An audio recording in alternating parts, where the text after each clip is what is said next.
Hello and happy Thanksgiving from Trinity Christian Church. It's hard to believe, but it's been a year since we moved into our new church home here at 2100 Morrison Drive. It was on the first Sunday of Advent in 2009 that Trinity Christian Church held its first worship service here in our new buildings. And that was also the third anniversary of Trinity Christian Church coming together as a new community of faith. So now, after we've been through this first year together, we're remembering and celebrating our first year of ministry here in a new location, making a new beginning.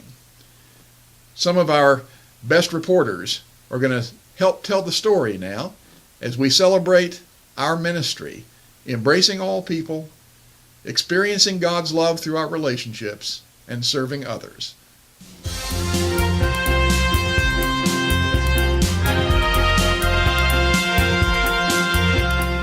Hello, this is Tom Nichols reporting from Trinity Christian Church on KTCC. And now we have a special report from Carolyn Johnson.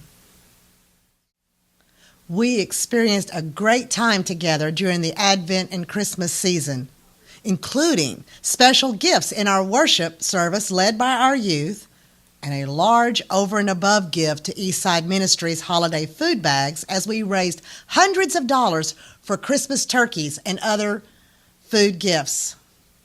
As we began the year in 2010, we were looking at several uncertainties and challenges because of many unanticipated costs incurred as we moved into our new buildings. This required applying for and getting approval for an additional loan from Church Extension. However, last year's Capital Campaigns Fund was successful enough, and our members have given generously, that we can now report having received $102,785 of the $290,625 pledged in 3-year pledges. We have paid $57,010 in loan payments, and with $46,216 remaining in capital campaign funds. While it is still very important that everyone stays current with your capital pledge, the finance team has begun exploring various possible actions, such as paying down some of the principal on the loan. Because of the timing of our capital campaign last fall, we had the unusual circumstance of needing to conduct our annual stewardship campaign this past spring, meaning that we had 2 campaigns within 6 months. Again, our members and friends responded with generosity and faithfulness. Taking a different approach than in recent years, we did the Consecration Sunday campaign that focuses on our need to give and to grow in our financial stewardship, rather than the church's need to support a budget. Our results were excellent. The largest number of pledges in recent memory, committing to a 16% increase in pledged giving. Thank you, Carolyn. Here's more. Overall, our giving and general income over the first 10 months of this year are at a significant increase over the same period last year. Last year, we received $167,274 through October, while this year we have received $174,504 for an increase of $7,320.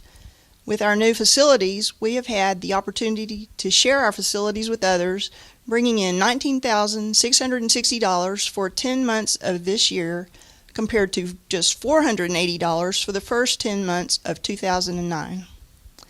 Excluding capital campaign funds and the money received for the sale of the Meadowbrook campus, the total income for the first 10 months of 2009 was $214,211, while the total income of the first 10 months of 2010 has been $243,300. $370 for an increase of $29,159. Thank you, Lydia. And now, Ned, what do you have to tell us? In addition to increased giving by our members, we have also benefited from new community partnerships with organizations that make use of our facilities, such as Southern Worship Center, Seventh-day Adventist Church, who use our building on Saturdays and other times for worship services and programs, Texas Millionaires, who rehearse in our sanctuary, Texas Home Educators Sports Association, who has basketball practice in our gym, Flint Christian Academy, who have occasional basketball games in our gym, Clayton Youth Education Services that have training sessions for their staff in our building, and a new partnership with Eastside YMCA where we will be hosting its Winter Basketball League. While we are still dealing with some uncertainties in terms of some remaining costs for necessary building improvements and upgrade of our security system following the break-ins and vandalism we experienced earlier this year, we are very encouraged about the generosity of our members and friends and our overall financial position. Thank you, Ned. Now, Pam has some interesting words about our giving and outreach this year. Our commitment to serve others, both close to home and around the world, has also been strong during this year. When the year began with devastating earthquakes in Haiti, we responded quickly to the Week of Compassion, sending $2,070 in gifts, as well as $419 for hygiene kits that were assembled by our seniors. Ongoing community ministries supported by our church members and friends this year included Eastside Ministries, where we provided regular financial support, volunteer help, and special projects, such as our current holiday food gift bags. Ladder Alliance, where we provided the evening meal each Monday evening for women who are being trained to enter the workforce with their children. Meals on Wheels, where we continue to staff one of the routes each Friday on the east side of Fort Worth.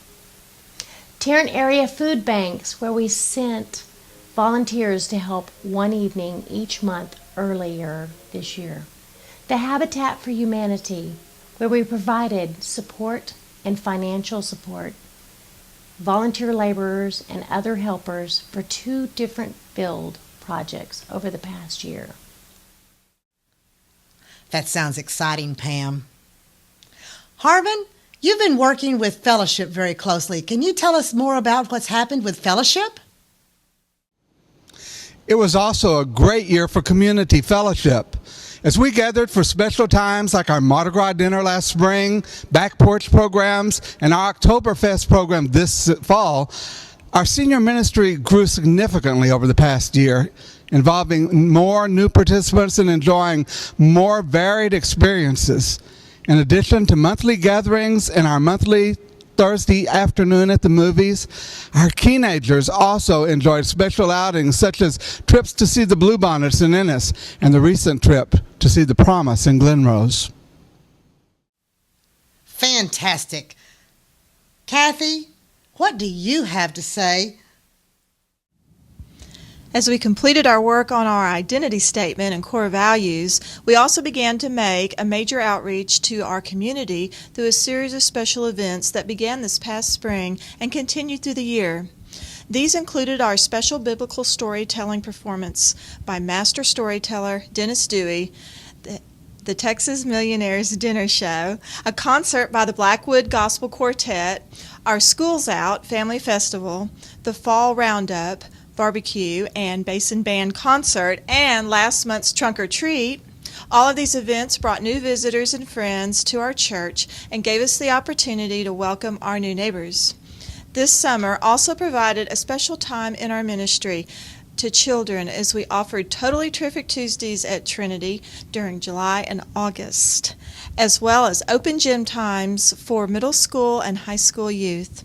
Another highlight of the summer months was our Back Porch Cruise mission trip to Corpus Christi, when 25 of our youth and adults shared a special time of service, fun, and Christian community with new friends in Corpus Christi, as well as performing for us when they returned home. Thank you, Kathy. That was extremely interesting. Now, Noah, you've been working on telling us about staff changes. What do you have to say? We experienced some staff changes this year as John Bowers concluded his ministry with us as our associate minister upon the completion of his seminary training and moved into a full-time hospital chaplaincy. Other changes include Harvin Tuas moving into new program responsibilities as our assistant minister and welcoming Yizong Shi as our new youth minister. Our youth group continues to grow and flourish, with a large number of attending rendezvous for youth on Wednesday evenings, helping with various service ministries and growing in faith. Recent events include a special afternoon at Camp Carter in September, which welcomed Yizong Shi as our new youth minister, participating in the Fort Worth Crop Walk at TCU, helping at the Trunk or Treat on Halloween weekend, and our best attendant and best ever lock-in earlier this month. Morgan, you've been working with worship, and we've enjoyed listening to you on Sunday singing. Can you tell us more about worship? The highlight of our time together this year is our regular and special worship services, as we come together as a community to grow in our faith, along with special emphasis such as our Blank Bible Challenge, which was held this past October. We've experienced our members' gifts in worship, including our choirs, special ensembles, biblical storytellers, and worship leaders. We've also been welcoming more newcomers and receiving more new members than in recent years. Since moving into our new church home last November, we have celebrated 5 baptisms and welcomed 13 new members. We have also welcomed several newcomers who are attending regular and participating in the life and ministry of our church. All of this gives us ample reasons to give thanks to God for this year of new beginnings in our new location, and we look forward to even greater beginnings in the weeks and months ahead as we live out our ministry as Trinity Christian Church, embracing all people, experiencing God through relationships, serving others. From KTCC News Report, thank you and God bless, and see you next time.